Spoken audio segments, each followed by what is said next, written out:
tanning beds are a popular way to bronze up, or to prepare yourself for some serious time in the sun. Yet the ultraviolet radiation they use can cause skin cancer. Should you be worried? Artificial tanning is big business. In the US alone, there are around 30 million visits to tanning salons each year. It's an easy way to get what some people consider a healthy glow.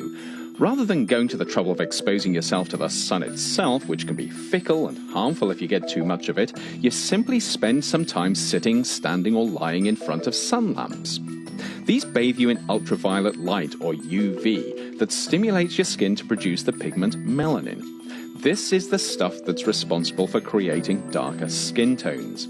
The only trouble is, as you tan yourself, the same UV light that's darkening your skin is happily ripping up your DNA. And that is not good news when it comes to cancer.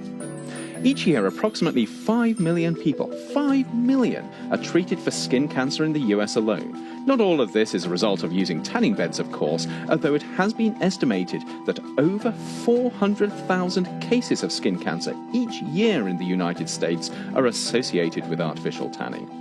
The most common form of skin cancer is basal cell carcinoma, a cancer of the cells at the base of the outermost layers of the skin.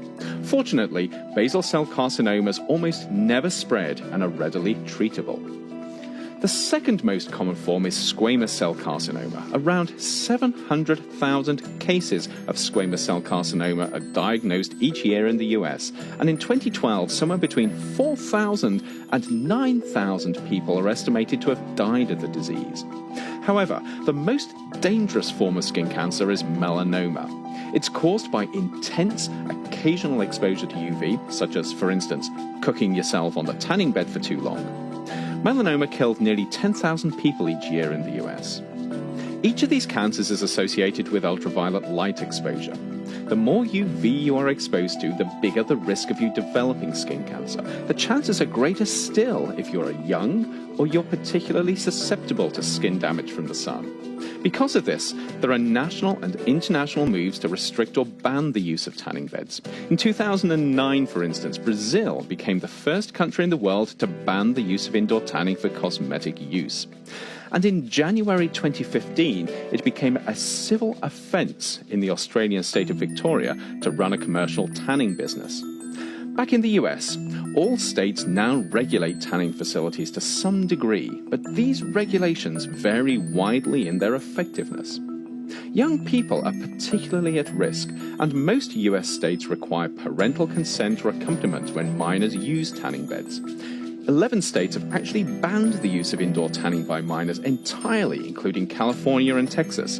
However, there are many other states where there is little protection against the dangers for adults as well as minors. Given the very real risks involved, Professor Diana Bowman and her co-authors at the University of Michigan recently argued for an immediate ban on minors using commercial indoor tanning facilities in the US, and an outright prohibition on cosmetic indoor tanning over the next 5 years. You can read her article in the links below. We don't yet know how effective such bans will be, and of course, if tanning is important to you, you may consider the risks to be worth it. But whichever way you look at it, you can't escape the reality that tanning beds cause cancer.